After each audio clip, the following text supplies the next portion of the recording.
O GRESG apresenta Estudo Sistematizado da Doutrina Espírita, ESD. Vamos juntos aprender sobre a obra A Gênese, de Allan Kardec, com Guaraci Silveira.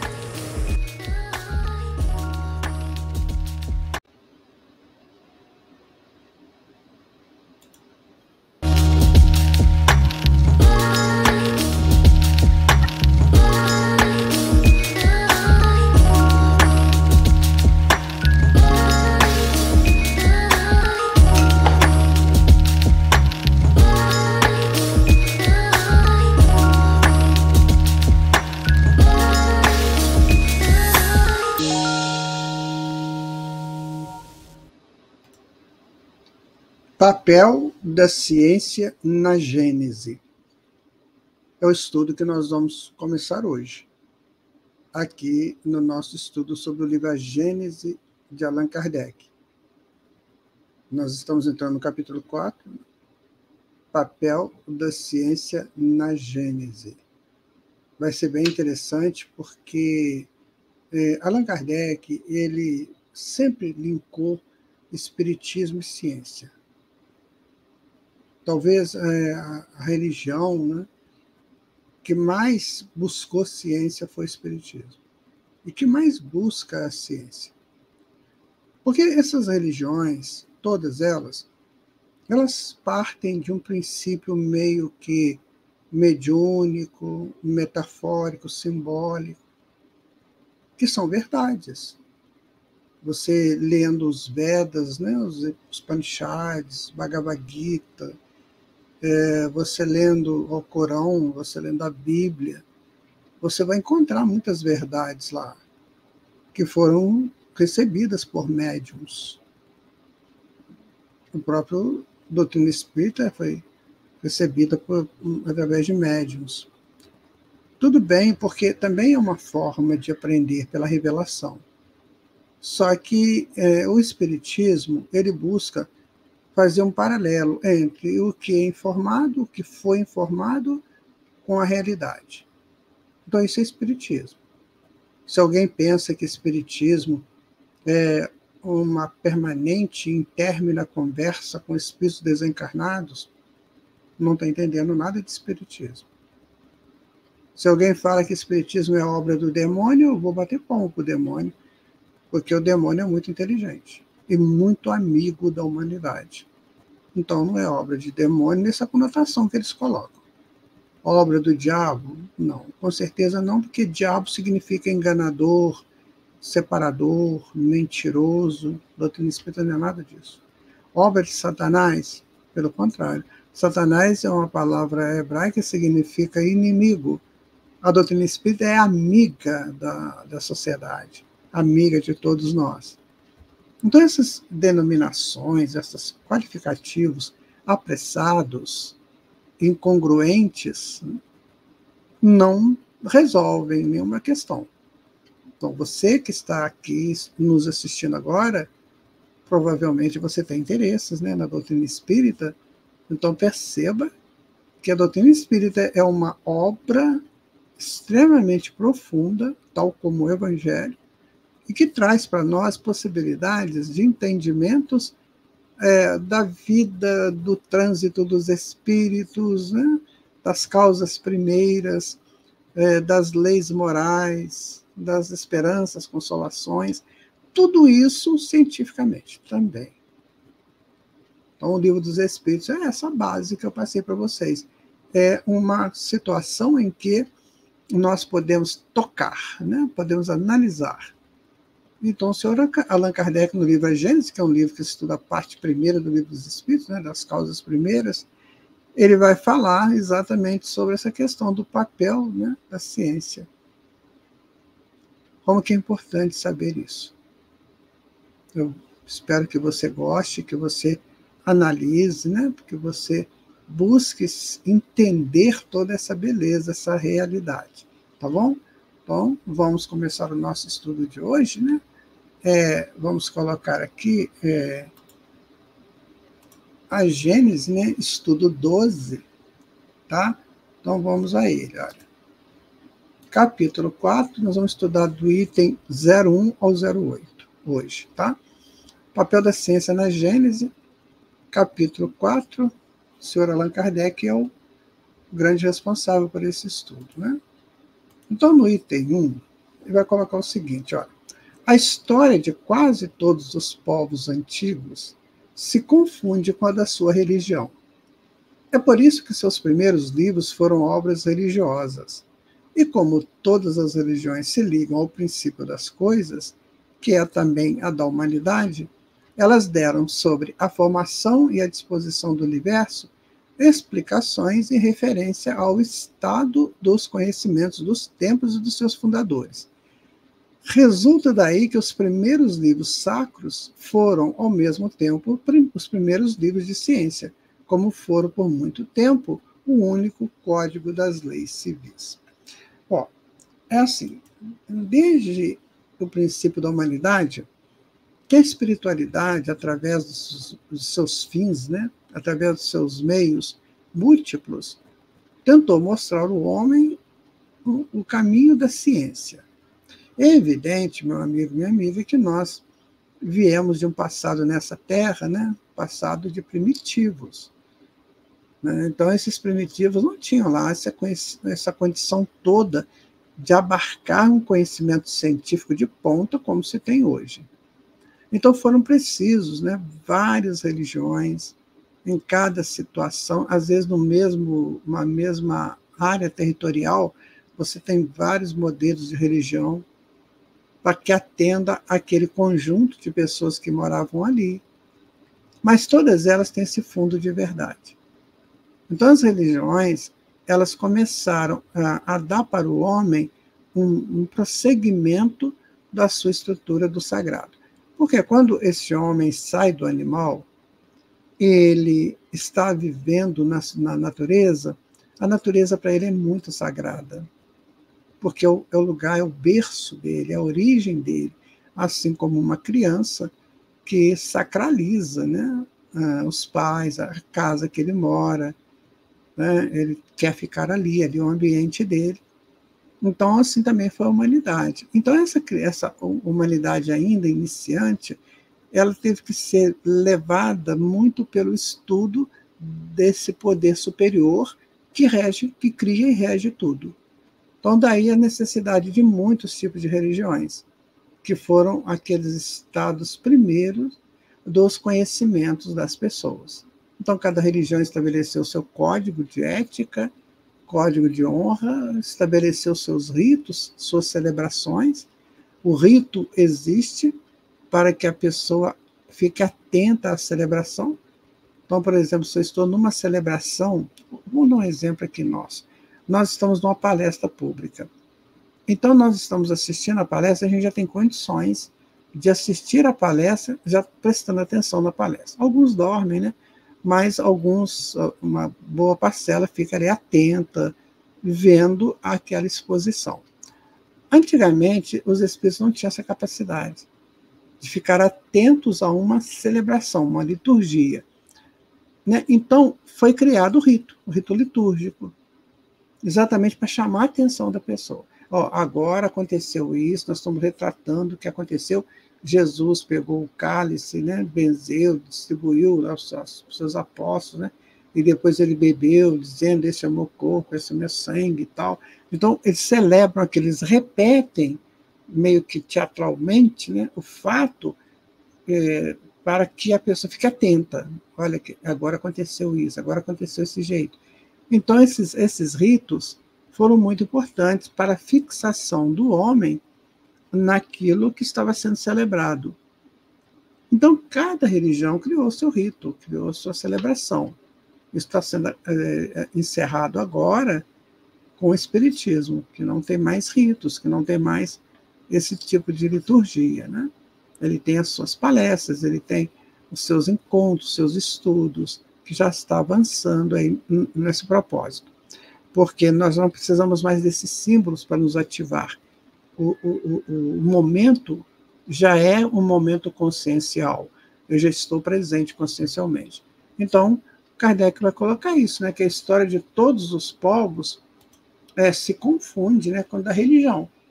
Né? Por isso que os primeiros livros foram religiosos. A gente tem notícia dos primeiros livros aí, que são que é o Vedanta, né? Os livros dos Vedas. 4 livros, cada um estudando uma coisa. Um estuda a terapia, outro estuda a doutrina, outros são livros de hinos, né? De mantras, e assim vai. Então, quer dizer, aquilo foi magnífico para estruturar. A religião cristã, que é egressa do judaísmo, né, que brota do judaísmo, tem a Bíblia. Os muçulmanos têm o Alcorão, né, e outras religiões têm os seus livros de base. Então, isso tudo é para fixar cada vez mais o indivíduo no seu processo do sagrado. Tá? Então, o sagrado é o que nos mantém coesos com Deus. Quando a gente profana, ou seja, a gente sai desse momento do sagrado e vamos viver o mundo com as suas propostas, pode ser que a gente não se dê bem, né? Porque saiu do sagrado. E tudo é sagrado, tudo é divino. Então é como se eu estivesse vestindo uma roupa e jurando que não estou vestindo aquela roupa, estou vestindo outra. Mas o que faz com que os espíritos retornem ao seio de Deus, como dizem muito aí? É quando eu penso, eu entendo que não dá para viver sem o Pai. Então eu retorno ao sagrado de onde eu saí. Por isso é a religião, né? Então vamos dar continuidade aqui. Agora no item 2, né? A religião era então um freio poderoso para governar. Seus povos se curvavam voluntários sob os poderes invisíveis em nome dos quais se os subjugava, e do que os governantes diziam ter seu poder, se eles não se davam por iguais dessas mesmas autoridades. Então, assim, a religião ajudou, né, demais da conta para que o espírito ele começasse a ser disciplinado. Né? Então, você tem os totens e os tabus. Isso é muito estudado por Freud, né? E tem um livro dele chamado Totens e Tabus. Os totens eram as divindades, né? Que eles tinham que dar conta, eles tinham que respeitar. E os tabus eram as formas de viver. Então você tinha os tabus, ou seja, você tinha a regra. Se você fugisse do tabu, você estaria atingindo o totem, que é o deus da referência. E aí, resultado, você então seria punido. Né? Então, isso freou muito a humanidade. Porque o espírito, gente, ele é livre. Na verdade, o espírito é livre. Mas essa liberdade, ela tem que ser com responsabilidade. E aquele princípio do primitivo não se sabia de responsabilidade. Achava que se podia fazer tudo. Então, se segurava pelos totens e tabus. Então, é um projeto divino para disciplinar este homem. Hoje em dia, a gente trabalha um pouco muito tradição, né? Tradição nada mais é do que são os tabus. Tradição familiar, tradição nacional, né? Tem países aí que são muito tradicionais ainda. Mas, se os habitantes de um país resolvem por não trabalhar a tradição, e sim a liberdade plena, então eles têm a responsabilidade. Porque senão vão ter problemas. A gente não tem maturidade suficiente para viver uma liberdade plena sem errar.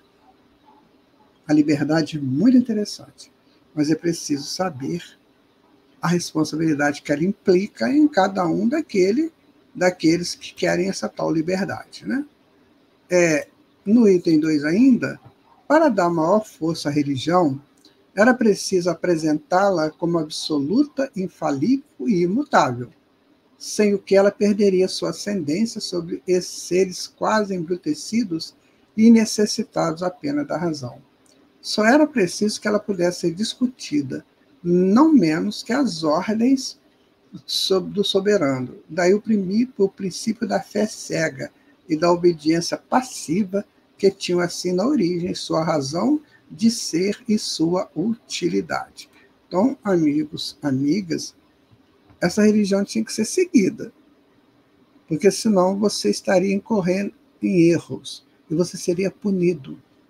E tem coisas que você não podia discutir, porque você não entenderia. Daí o dogma. Ó, tem que ser assim, pronto, acabou. Então isso governou muito a humanidade, assim como um todo, né? Até o século XIX, agora na nossa era, quando então essa humanidade já não quis mais. O iluminismo chamou o homem para fazer uma reflexão racional da vida dele. Então a religião deixaria de ter esse domínio de subjugação, né, para uma busca orientada pela certeza, mas também pela convicção científica dela, que Allan Kardec chamou de fé raciocinada. Então eu acredito numa coisa, acredito. E por que eu acredito? Onde está a base da minha crença? Então veio a fé raciocinada. Percebe? Então agora eu sou espírita. Eu tenho plena convicção do que é ser espírita. Então não tem que ter dogmas. Ninguém tem que falar comigo, você pode fazer isso ou não pode fazer isso. Não. O que muda agora, você deve ou não deve. Então você tem que ser consciencioso. Então já é um avanço da religião. Então essa religião é que liberta o homem de verdade, que é o Espiritismo. Ele nos liberta. Então ele fala para mim assim, você pode fazer de tudo é livre, mas nem tudo te convém. E Paulo de Tarso já tinha dito isso há 2000 anos atrás. Tudo nos é lícito, mas nem tudo nos convém. Então essa é a verdadeira religião. É quando eu analiso aquilo que eu vou fazer, aquilo que eu quero fazer, a liberdade que eu quero viver. Então isso é bom, isso é lícito, isso está dentro do parâmetro da ética, da moral, da estética. Se não tiver, se eu tiver dúvida, melhor não fazer. Porque tudo depende do amadurecimento do espírito. Então esse retorno ao sagrado tem que ser um retorno muito consciente, né? Muito consciente. Não basta eu entrar num templo e fazer as minhas adorações ritualisticamente. Isso já passou, essa fase. Então, se eu quiser ir a um templo hoje, eu tenho que ir ao templo para me amadurecer conscienciosamente. Pelo entendimento, pelo conhecimento da verdade que vai me libertar, como o Senhor Jesus disse. Tá? Então, agora é diferente daquele passado, né? Que a gente ia lá nos rituais e ficava tudo bem. Então, eu ia lá, assistia lá uma liturgia e eu estava livre por uma semana. Aí a semana que vem tinha que voltar lá, como se fosse uma renovação de votos. Né? Hoje não, o Espiritismo me ensina a ser assim o tempo todo. A ter os meus votos de projetos futuros melhores, mais alinhados com a lei de Deus, mas o tempo todo. Né? Então, antigamente eu não podia discutir nada disso. O soberano mandava, eu tinha que fazer. Se eu não fizesse, eu ia para o inferno, para o purgatório, umas coisas assim que me assustavam. Então, eu não queria ir para lá. Hoje não. Hoje a doutrina espírita nos ensina o seguinte, olha, não é que tenha o inferno de penas eternas, mas tem lugares horríveis que a pessoa vai ter que ficar se ele não quiser entender as leis de Deus e praticá-las. Então, ele vai ficar num lugar desse até ele acordar que precisa mudar, né? Que a gente chama de umbral. Vê que é bem diferente, né? Você agora escolhe, você agora tem direito da sua escolha. Você quer ir para o umbral? Então mata à vontade, rouba à vontade, sabe? Usa droga, bebe, essas coisas aí. Né? Provavelmente você vai para o umbral. Estupra, sabe? Se prostitua. Isso são todas as frequências do umbral. Mas é você que está escolhendo, né? Item 2 ainda. A veneração que se tinha pelos livros sacros, quase sempre sensatamente baixados dos céus, ou inspirados pela divindade interdito, aliás, de qualquer exame. Então, todo livro sagrado vinha do céu. Os próprios 10 mandamentos, né, a gente estudando os 10 mandamentos, que foi um processo de escrita direta pelo médium Moisés, ele que recebeu, ali falavam que era de Deus. Não, são espíritos superiores que trabalham aqui na Terra, em nome de Jesus, que traçaram aquele roteiro, né, que está nos 10 mandamentos. Mas veio nessa impressão que é um livro sacro. A Bíblia é um livro sacro? Sim, é considerado um livro sacro, mas a Bíblia também tem coisas lá terríveis, né, de guerras, matanças. Então você tem que saber selecionar. Então, se te dá um livro aí de uma religião e fala que é um livro sagrado daquela religião, Aí você tem que analisar, porque se você for piamente naquilo acreditando, o Livro dos Espíritos é o livro principal do Espiritismo, é para você analisar. Por isso que ele é pergunta e resposta. É um livro pedagógico. Então você tem que analisar. Você lê ali, não entendi isso aqui, vai buscar o conhecimento, não negue antes de não entender totalmente. Você tem toda a liberdade de buscar, e não como antigamente, que os livros nos eram entregues, né?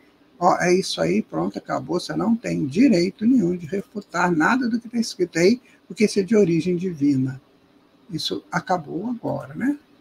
Item 3. Nos tempos primitivos, os meios de observação eram muito imperfeitos. As primeiras teorias sobre o sistema do mundo deviam ser maculadas de erros grosseiros. Mas estes meios, sendo eles também completos, como são atualmente, os homens não teriam sabido se servir deles. Só poderiam, além disso, ser fruto de um desenvolvimento da inteligência e do conhecimento sucessivo das leis da natureza. À medida que o homem avançou no conhecimento dessas leis, penetrou no mistério da criação e retificou as ideias que faziam sobre a origem das coisas. Então, à medida que a gente vai estudando, à medida que a gente vai crescendo no conhecimento, essas coisas passam a ter um outro sentido para mim. Então, por exemplo, eu pego a Bíblia, eu tenho o Antigo e o Novo Testamento, né? Então, eu leio lá no Antigo Testamento, que é a lei de Italião, né? Olho por olho, dente por dente. Aí eu vejo no Novo Testamento, né, o amai-vos uns aos outros. Aí eu vou ter que tomar uma posição. Qual que é melhor? Né? Então vai depender muito da minha evolução, vai depender muito daquilo que eu já aprendi até agora. Vejam vocês que coisa interessante que é estudar isso. Então eu sou o senhor do conhecimento que eu estou adquirindo. Então não é ninguém que está me impondo nada.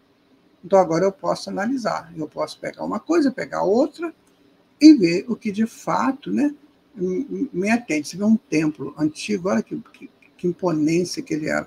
Você já chegava ali, já entrava naquele templo seguinte, eu sou subjugado a tudo isso aqui.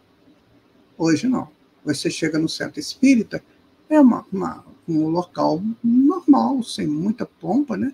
E que te dá a liberdade de você pensar. As janelas estão abertas, lindas, né?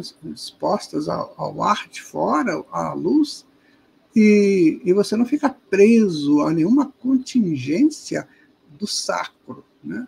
A imagens, a vitrais, né? Aqueles vitrais, sempre lembrando coisas sacras, aquela coisa fechada, eram bonitos, né? Eu fui, certa feita, numa catedral aí, muito importante do Brasil, eu fiquei impressionado com a beleza artística do lugar, mas aquilo dá uma fechada na mente da pessoa. Então eu prefiro o Centro Espírita, que é mais livre, mais aberto, e não preciso mais dessa sacralização externa, né? Agora eu preciso me sacralizar internamente, tá? Vamos dar continuidade, né? O item 4, da mesma forma que para compreender e definir o movimento correlato dos ponteiros de um relógio, é preciso conhecer as leis que presidem seu mecanismo, apreciar a natureza dos materiais e calcular a eficácia das forças atuantes. Para compreender o mecanismo do universo, é preciso conhecer as leis que regem todas as forças postas em ação nesse vasto conjunto.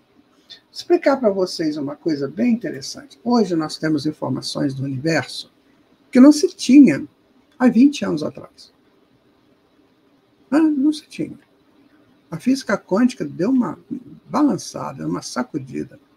Então, hoje nós temos condições de fazer análises. Sabe? Então, você hoje vai negar uma coisa que está claro, está explicado?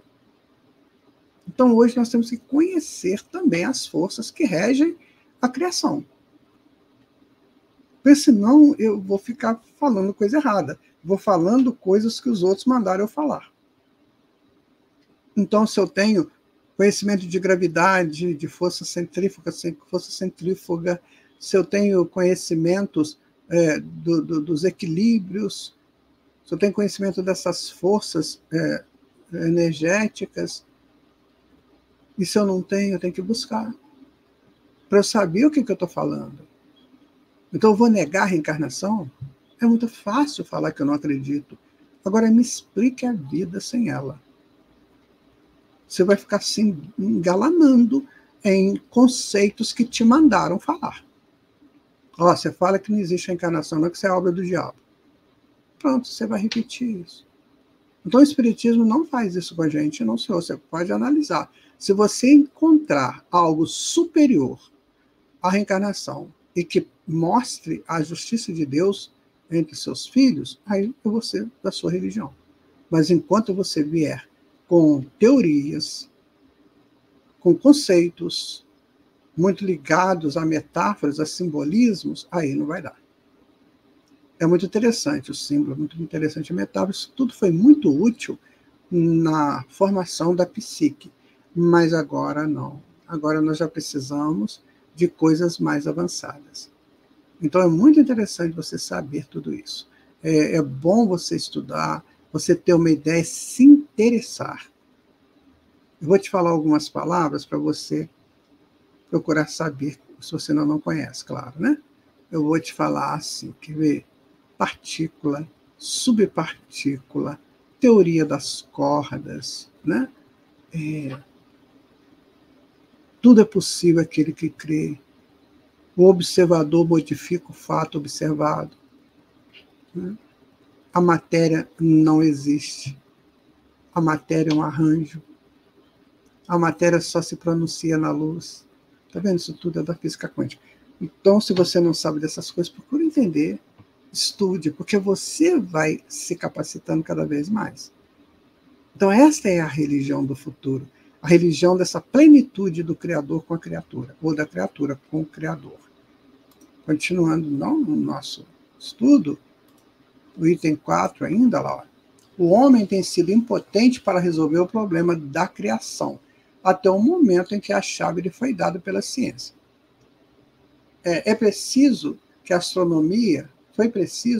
astronomia lhe abrisse as portas do espaço infinito e lhe permitindo de aí mergulhar seus olhares e, pelo poder do cálculo, pôde determinar com uma precisão rigorosa o movimento, a posição, o volume, a natureza e o papel dos corpos celestes. Que a física lhe revelou as leis da gravitação, do calor, da luz, da eletricidade, o poderio desses agentes sobre a natureza inteira e a causa dos inumeráveis fenômenos que aí decorrem, que a química lhe ensinou as transformações da matéria, que formam a crosta do globo, que a geologia lhe aprontou para ler nas camadas terrestres a força gradual deste mesmo globo. Olha o que Kardec faz aqui. Presta atenção, que coisa interessante, né? Então ele fala assim, tá vendo? Isso é ciência. Até o século XIX, a humanidade pouco sabia disso. Mas a partir da ciência, do empirismo, do conhecimento, da pesquisa e dos cálculos, né, começou a se entender que o universo, os astros, giram de acordo com uma determinada regra, com uma determinada forma, né, que a química pode ensinar a transformar como é que eu ligo átomos para criar moléculas. Me explicou o que é a água, né? 2 átomos de hidrogênio, 1 de oxigênio. Ah, mas eu não sei o que é átomo. Então, ela vai explicar. Prótons, nêutrons, elétrons, o que são isso, o que isso representa. Então, vejam vocês, gente, que coisa interessante. Vamos imaginar que o mundo fosse uma escola sagrada. Que ele é, né? Mas as pessoas não pensam assim. Então, que o mundo fosse uma coisa sagrada. E ali morasse os filhos de Deus, né, as filhas de Deus.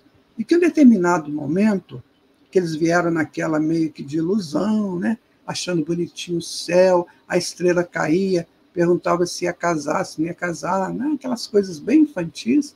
Aí chegou uma hora que o dono disso tudo falou, olha, o negócio é o seguinte, agora vocês precisam de crescer. Agora eu vou começar a revelar para vocês aquilo que eu criei, como que funciona, para vocês entenderem. Aí começou a ciência. E o que aconteceu? As religiões que não aceitavam a ciência começaram a combater a ciência. Um combate insano, inglório, que ela não vai ganhar. Porque a ciência está a par de Deus, com Deus. Embora a ciência ainda seja uma ciência muito materialista, mas no fundo, ela está revelando coisas de Deus. Então agora nós estamos nesse processo. Nós temos que aprender. Então eu tenho que entender um pouquinho de física, de química, de biologia, geologia, para saber onde que eu estou morando. Então é aquele negócio, meu amigo, minha amiga, aí no teu centro espírita, vai um geólogo aí dar uma aula de formação da Terra, não deixa de ir, não. Pode ser que você não vai usar aquilo para agora, né? Mas é uma semente que você está plantando lá. Sabe, deixa esse negócio de fazer arroz com feijão todo dia.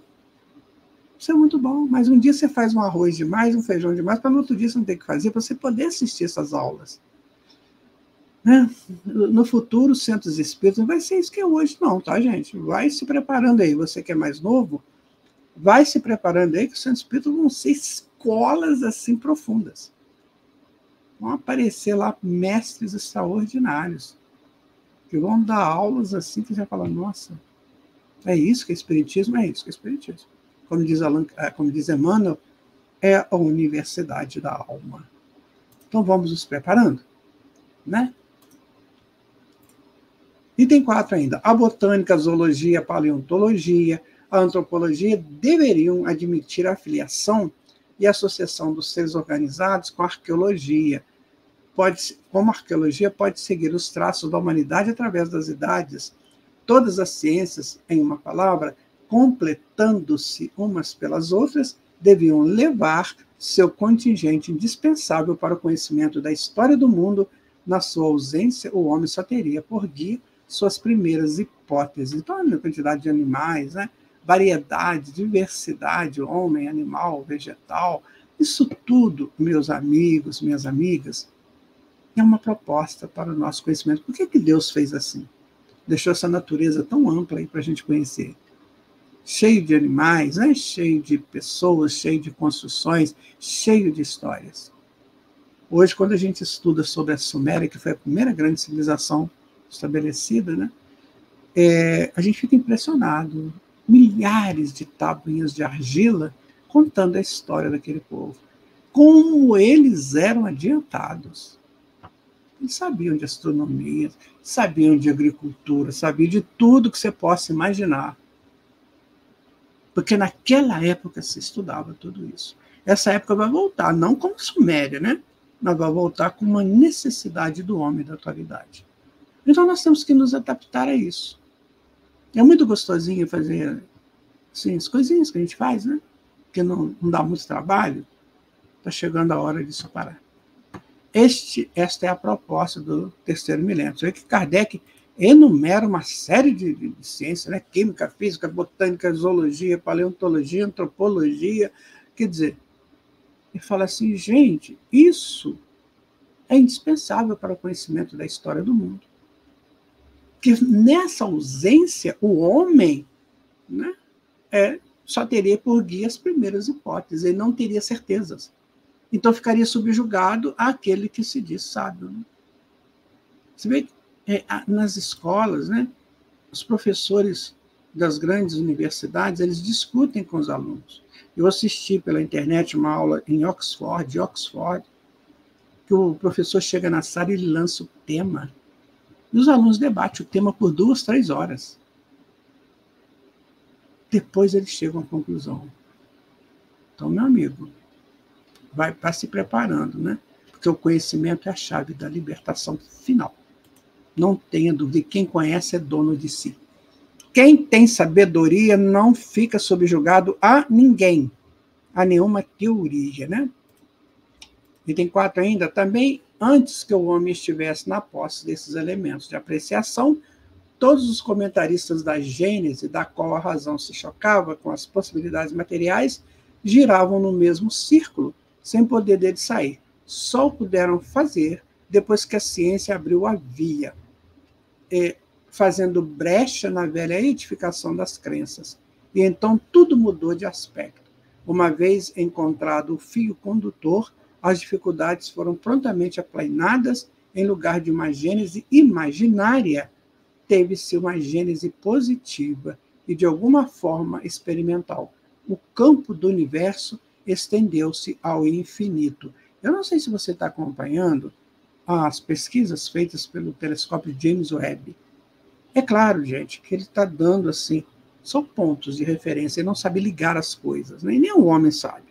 Então ele encontra um sol aqui muito grande, ele encontra uma nebulosa ali, ele encontra um exoplaneta ali, só que ele não sabe ligar isso. A ciência não sabe. Só acham, encontrou um sol muito grande, encontrou um exoplaneta igual à Terra, sempre a referência é a Terra, né?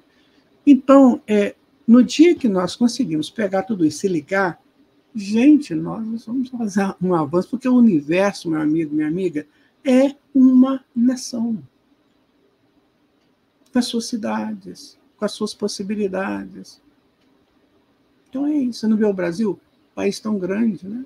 Com várias diversidades aqui. Então, assim é o universo. Então, uma pessoa que nasce no Brasil, por exemplo, ele nasce lá no Nordeste, e ele nunca veio ao Sul, conhecer São Paulo, Rio, Belo Horizonte, Porto Alegre, lá nessas grandes metrópoles, a vida dele seria a cidade que ele nasceu, lá pequena, né? Então, na hora que ele fala, não, eu vou dar uma viajada, eu quero conhecer, quero ir, aí ele começa a conhecer mais as diversidades e começa a ter mais conhecimento da nação dele. Assim também no nosso universo. Nós vamos conhecer. Agora, meu amigo, minha amiga, se ficar sentadinho em casa, sentadinha, vendo novela, vai ser difícil. Desde que seja impossível conceber a Gênese sem os dados fornecidos pela ciência, pode-se dizer, a bem da verdade, que é a ciência que vem a ser chamada para constituir a verdadeira Gênese a partir das leis da natureza. Então, a ciência que vai explicar para nós as leis da natureza, sabe, gente? É a ciência. É ela que vai dar para a gente todo esse entendimento, né? Do que, por exemplo, por que uma planta desabrocha, né? O que sustenta a planta? Fotossíntese, tá? Mas o que é a fotossíntese? E aí você vai aprendendo. O conhecimento, ele é lindo, maravilhoso, é uma caixa de veludo. Quanto mais você adquire conhecimento, mais você quer adquirir conhecimento. Agora, tem que fazer esse lance, né? Eu tenho que querer, eu tenho que buscar. No dia que eu faço isso, eita, fica tudo muito, muito maravilhoso, né? Viu-se a terra e os astros se formarem gradualmente conforme as leis eternas e imutáveis que testemunham bem melhor a grandeza e a sabedoria de Deus, em lugar de uma criação miraculosa saída de um só golpe do nada, como uma mudança à vista por uma ideia súbita da divindade após uma eternidade de inação. Bom, isso pode ter sido muito até interessante lá, porque aqueles espíritos mais antigos, né? Não, tudo surgiu, né? Tudo surge. De repente, fiat lux, faça-se a luz se fez. Tá, isso aí está no texto da Bíblia, do Gênesis, né? Mas eu preciso saber por que Deus teria dito faça-se a luz. E de onde estava a luz? Como é que ela foi criada? Né? E que momento que ele vai falar isso? Em que local que ele vai dizer isso? Tá? Então, você fica muito naquele conceito básico, né? E não avança. Então, eu vejo muita gente aí fazendo pregações, né? Dizendo isso. E Deus disse, faça-se a luz se fez. Façam-se os animais se fizeram.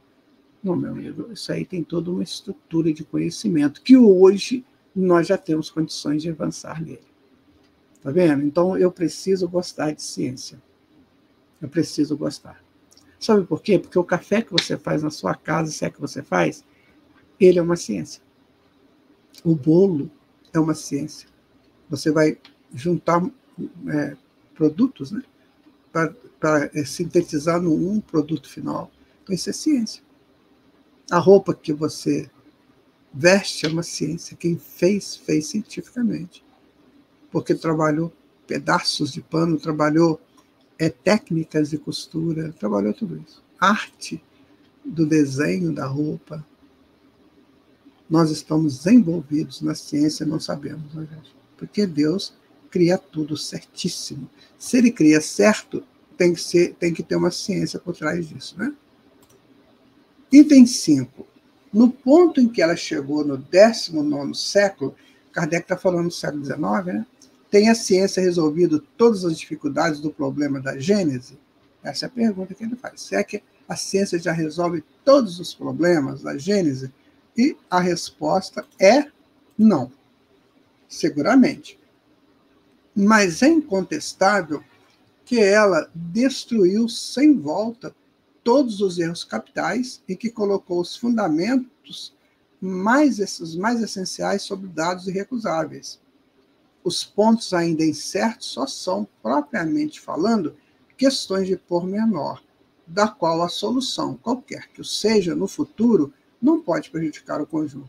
Daí, malgrado todos os recursos dos quais posso dispor, faltou-lhe até nossos dias um elemento importante, sem o qual a obra jamais seria completa. No ponto em que ela chegou, no 19º século, tem a ciência resolvido todas as dificuldades do problema da Gênese? Então você observa, amigo, que Allan Kardec é muito sincero, né? Então, ele provavelmente, espiritualmente, ele conhece muita coisa, né? Com certeza. E ele faz essa pergunta, mas você, humanidade, você que ainda não se interessou por saber isso, você acha que a ciência já resolveu todas as questões? Né? Ou você acha que ainda precisa resolver? Claro que ele perguntou isso no século XIX e a ciência já abriu novos campos, né, no nosso estudo de hoje. Mas hoje também tem muitas coisas que a ciência não resolve. Por quê? Porque ela é um adquirir paulatino do conhecimento. Ninguém atinge o conhecimento num estalo de dedos. Então, estamos no caminho. Agora, dentro desse caminho, ou neste caminho, você coloca aí uma meia dúzia que está querendo. Né? O outro tanto é praia, é beber, comer, sabe? Se expor seu corpo, encontros sexuais, é isso, gente. Olha, não é falar mal de ninguém, cada um tem o seu momento, mas olha, tá difícil, viu? Se continuar desse jeito, nós não vamos entender nada. Está entendendo por que as pessoas acham que esse livro é difícil? Porque você tem que raciocinar, você tem que mudar seus padrões. Tá? Tem que mudar. Chega uma hora que isso que você valoriza tanto hoje, como uma amenidade, né? Hoje é dia tal, vamos dar uma saída aí para a gente beber? Um dia desse eu estava viajando no ônibus, urbano, né?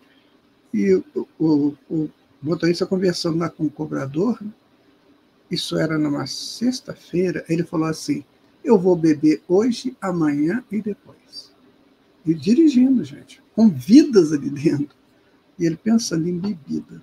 Essa pessoa está pronta para entender isso aí? Claro que não. Não quer entender. Agora, ele tem condições? Tem. Tem condições. Todas as pessoas hoje encarnadas nesse mundo têm condições de buscar ciência. Porque ele não vai pegar, por exemplo, uma coisa muito profunda da ciência, mas vai pegar os rudimentos, que já é bastante. Já é diferente do que ele vive, do que ele sabe.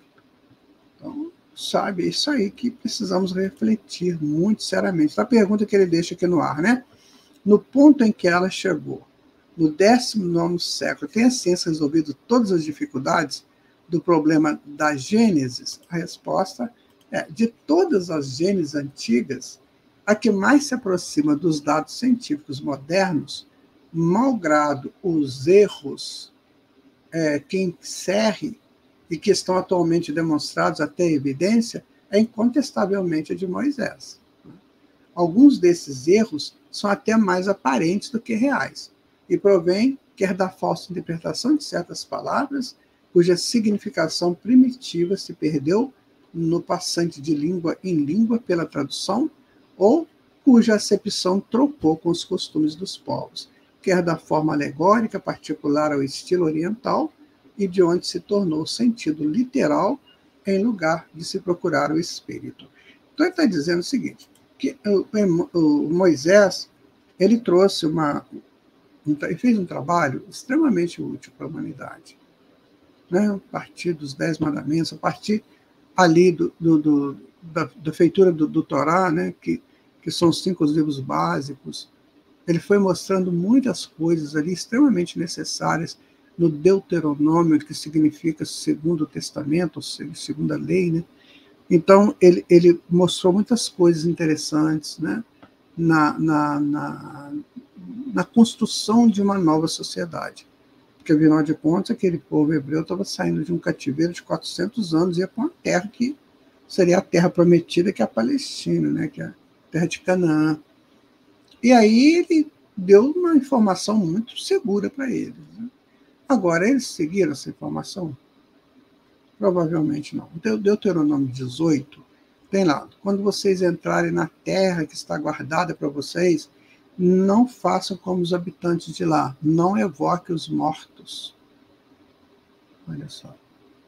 Aí você fala, caramba, então quer dizer que a gente está proibido, né, da reunião mediúnica, só que as religiões, né, só vão até aí. É o capítulo 18, né?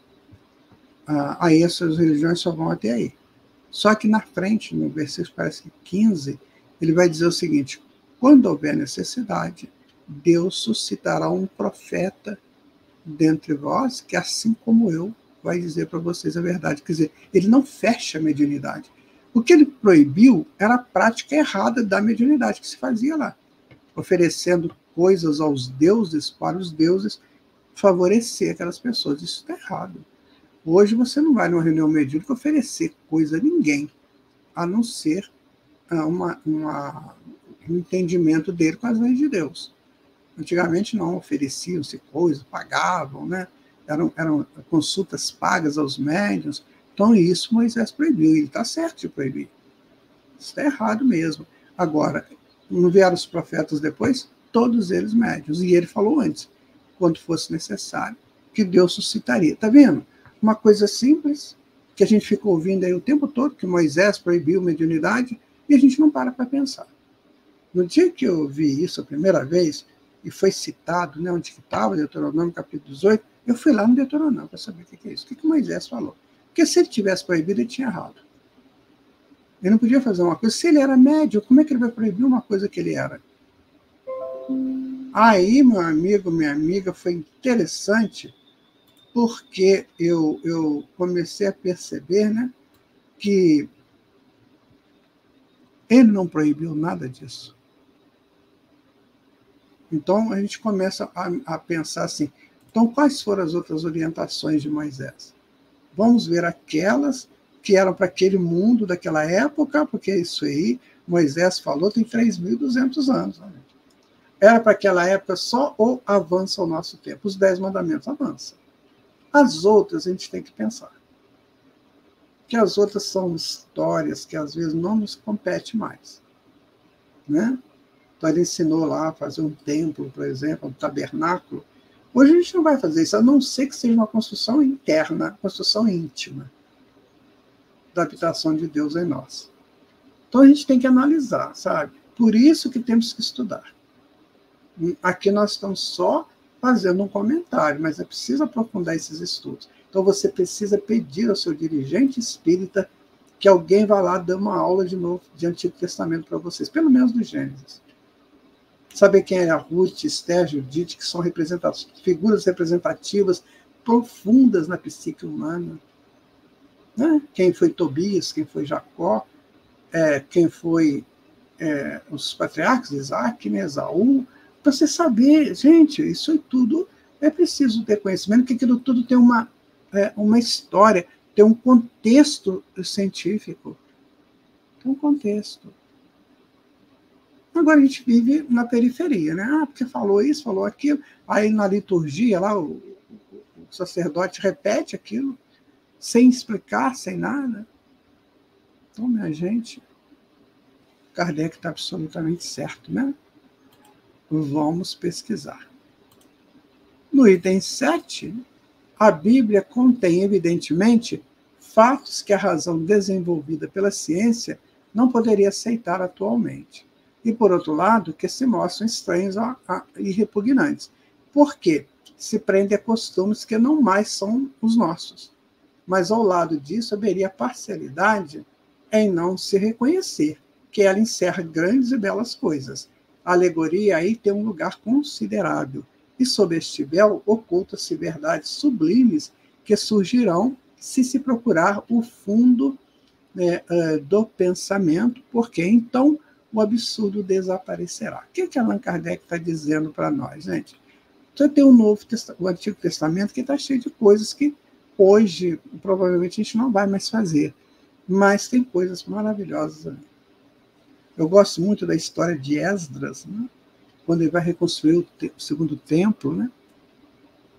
Vai preparar, precisava daquele templo de Salomão lá, e ele vem, né, a manda do rei dele, rei babilônico, né, para reconstruir o templo. Neemias vem para reconstruir a formação da identificação do povo ainda com os escritos da Torá. Gente, é muito interessante tudo isso, né? Os próprios livros dos profetas, como que eles ensinam, os salmos. Então é preciso que um salmo daquele, não é só ler o salmo, você tem que, né? Por exemplo, você vê o salmo, né? O Senhor é meu pastor e nada me faltará. Esse salmo está complicado, porque, né, quantas pessoas que se dedicam a cumprir rigorosamente as leis de Deus e faltam coisas para ele. Então, será que é isso mesmo? O Senhor é meu pastor e nada me faltará? Mas tem pessoas que morrem à míngua e são seguidores de Deus, né? Então, teve uma tradução do professor Celestino, né? Severino Celestino, que é o contrário. Ele fala assim: o Senhor é meu pastor e não me faltará. Aí dá certo. Então, em qualquer situação que eu estiver, Deus é meu pastor, Jesus é meu pastor. Então não vai me faltar, mesmo que eu esteja passando pelo vale da morte. Mas ele não vai me faltar, vai me dar sustentação. Então, você vê, uma palavra trocada, como é que muda completamente o sentido. Então tem que saber interpretar, né? Para poder tirar o proveito necessário e próprio daquilo tudo lá. Tá? Ainda no capítulo 7, no item 7, por que, pois, não se levantou este véu há mais tempo? E, de uma parte, a falta das luzes que somente a ciência e uma sã filosofia poderiam dar, e, por outra, o princípio da imutabilidade absoluta da fé, consequência de um respeito demasiado cego pela letra, segundo o que a razão deveria se inclinar, e, por conseguinte, o temor de comprometer a base de crenças fundadas sobre o sentido literal. Tem pessoas que têm a fé cega, né? Ele lê aquilo que o outro leu para ele. Então, ele vai dar sequência àquilo. Ele não analisa.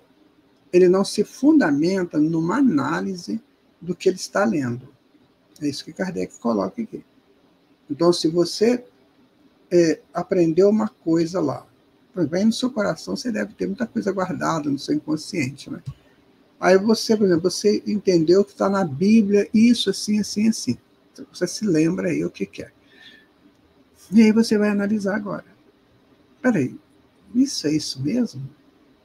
É dessa forma mesmo, assim, que o Senhor disse? É desse jeito? Porque às vezes pode ter sido uma alerta para um povo muito rebelde, muito orgulhoso, que é o povo judeu, como diz Emmanuel, né? Para aprimorar aquele povo, ele tinha que ter essas regras mais pesadas. Mas hoje eu tenho a ciência, que eu posso comparar isso cientificamente, né? Então, meu amigo, minha amiga, não basta, sabe, a gente dizer assim, porque eu sou religioso, sou isso aqui. Você tem que entender o que é isso. Você tem que entender do sagrado. Eu te aconselho, vou te dar uma bibliografia aqui muito legal, né? Existe um autor chamado Mircea Eliade. Você consegue em PDF grátis aí na internet. Tem um livro dele chamado O Sagrado e o Profano. Entra lá na internet, pega lá. É Mircea Eliade, O Sagrado e o Profano. Você baixa esse livro. Se você quiser imprimir, você imprime. E lê esse livro. Você vai ficar impressionado ou impressionada com o teor do livro. O que o Mircea ensina para a gente do que seja sagrado, do que seja profano, e você vai estabelecer o teu caminho aí nessas duas fases, né? Nesses dois pilares. O que você quer? Nossa, vale a pena. É isso que eu estou te falando. Estude. É isso que nós temos que pensar. Vamos estudar. Se você se interessa por aprender, você tem que dedicar um tempo ao estudo. Porque você aprendeu. Foi lá no colégio, viveu o Fundamental 1, 2, ensino médio, uma graduação. Ok. Terminou isso aí por volta de 26, 27 anos, vamos para o mercado de trabalho. Aí, amigo e amiga, é lutar pela sobrevivência, né? Assim, enquanto você não souber, você vai lutar pela sobrevivência. No dia que você começar a aprender, aí a sobrevivência vai ter padrão menos buscado. E você agora já vai saber que 100 gramas de bife te dá mais tranquilidade que você comer meio quilo de bife, meio quilo de carne. Aí você vai gastar menos. Né? A sua roupa não precisa ser de grife. Para que roupa de grife? Uma roupa que você compra por 40, você vai comprar por 400. Então você começa a mudar, porque você começa a ter outros valores. Aí a vida passa a ser muito, muito, muito prazerosa. Agora tem que buscar esse conhecimento. Faça essa troca, faça essa experiência. Busque a ciência. O papel da ciência na Gênese. Né? Então, tudo começa. Gênese é princípio, é início. Então, tudo tem que ter um início. Essa nossa transformação, o início dela, nessa Gênese futura, para o futuro, seja pelo conhecimento adquirido, estudado, né? E aprofundado. Né? É bom, eu gosto muito de estudar. Estou te dando o remédio que eu uso para mim. Né? Estas crenças, partindo de um ponto primitivo, acreditavam que, se o primeiro elo da corrente viesse a se romper, todas as malhas da tela findariam por se separar. É por isso que se fechou os olhos, quando mesmo, mas fechar os olhos sobre o perigo não é evitá-lo. Quando uma base cede, não será mais prudente substituir a pedra defeituosa por uma boa, em vez de esperar, por respeito à velhice do edifício, que o mal se torne sem remédio e que seja necessário reconstruir o cabo de cabo a rabo? Olha, Kardec está fazendo uma coisa muito interessante aqui. Ele está fazendo um exemplo. Então, se uma coisa não vai bem, o que você tem que fazer? Você tem que mudar. Senão vai destruir. Então, a fé parte muito por isso. A pessoa tem uma fé, de repente ela balança na fé dela. Olha, se ela não reconstruir aquilo, ela pode perder essa fé. Se perder a fé e a esperança, meu amigo, fica muito difícil. Tem muita gente depressiva porque perdeu fé e esperança. Né? A fé é a certeza que vai acontecer. E a esperança é o momento exato. Aquilo vai acontecer no momento exato. Talvez não seja hoje nem amanhã, mas vai acontecer no momento exato. Então eu tenho essa confiança em Deus, que no momento certo as coisas vão acontecer. E se não acontecerem, é porque não é bom para mim. Eu tenho que ter esse conceito também, né, do que é bom para mim, do que é válido para mim. Né? No item 8, a ciência, conduzindo suas investigações até as entranhas da terra e as profundezas dos céus, tem, pois, demonstrado de uma maneira irrecusável os erros da Gênese mosaica, tomada ao pé da letra, e a impossibilidade material que as coisas se tenham passado, assim tal como estão textualmente descritas. Ela desferiu, por isso mesmo, um golpe profundo nas crenças seculares, que, vamos entender, foram informações dadas num tempo em que não se podia falar de ciência profunda, mas se deu uma base. Então, vamos começar por essa base. Então, Deus é o Senhor de todos os exércitos. Está lá. Eles entendiam que era só do exército deles. Né? Então, minha gente, vejam como é que a gente está avançando. E tem pessoas que estão com a mente lá ainda em Moisés, naquelas teorias do Antigo Testamento, que não são os 10 mandamentos e tal. Estou falando de gente que ainda querem viver hoje o que Moisés falou para aquele povo fazer.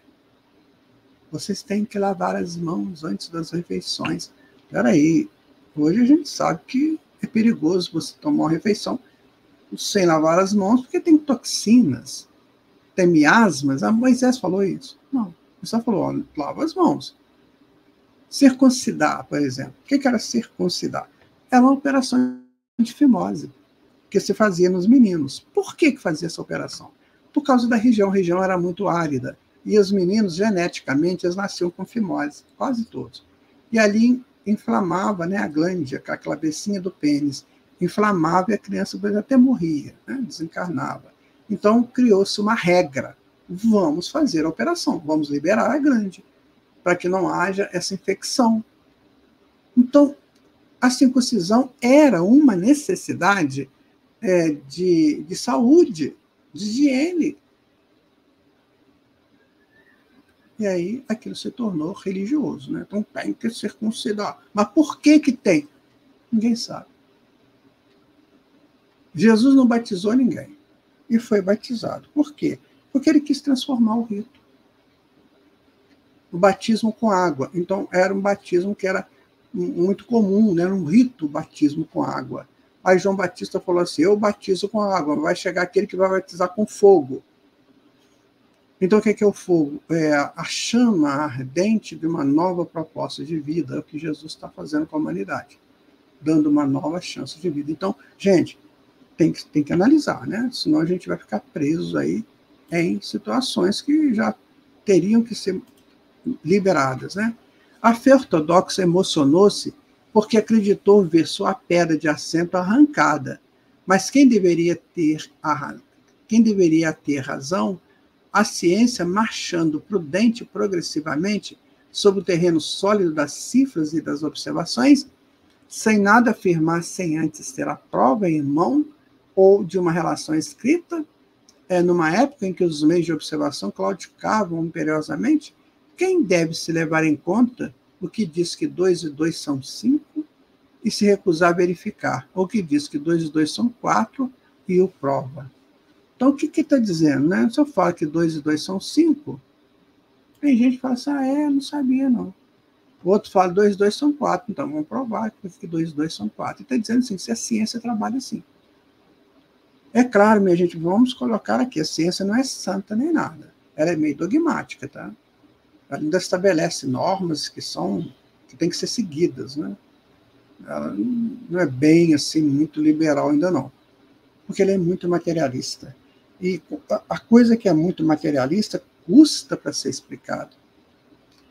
Até explicado pode, mas para ser, assim, colocado como razão. Porque você está trabalhando com tijolos. Os átomos são tijolinhos, né, que mudam, que passam para aqui e para lá, as moléculas. Então, a ciência materialista ela sofre isso, porque ela quer provar uma coisa que é improvável, que é improvado. Né? Matéria é matéria, ela muda, ela se modifica. E na hora que a ciência começar a aliar espiritualidade, aí já está começando, né? Vai mudar muita coisa. Né? Então, Kardec está colocando, a gente tem que ser científica a coisa, tem que ser analisada para a gente não cair em erros primários. Então, nós estamos terminando o nosso estudo de hoje, né? Nós estudamos a Gênesis capítulo 4, itens de 1 a 8. Faça a sua revisão, né? Continuaremos no próximo estudo, o de número 13. Aí eu deixo para você o meu abraço aqui, gente. Eu quero dizer para vocês que este estudo é fundamental para todos nós. É claro, eu sempre repito isso. Se você não concordou, se você tem dúvidas, pergunta. Se você tem como você nos contactar conosco, né? Ou então com alguém aí que você conhece, que sabe, que são estudiosos também. É bom você fazer estudo comparados, tá? E se você quer dar uma sugestão, né, apresente a sua sugestão. O que nós temos que fazer é estudar juntos. Quem dera que a gente soubesse tudo, né? Nós não sabemos. Um grande abraço para vocês, fiquem com Deus e até o nosso próximo encontro, tá? Muito obrigado. Tchau.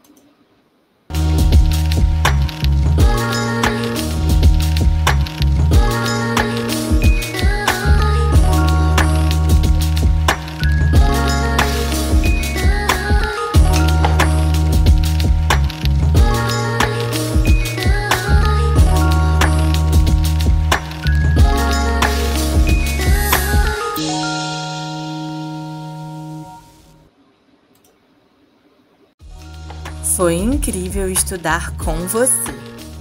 Te esperamos no próximo Estudo Sistematizado da Doutrina Espírita.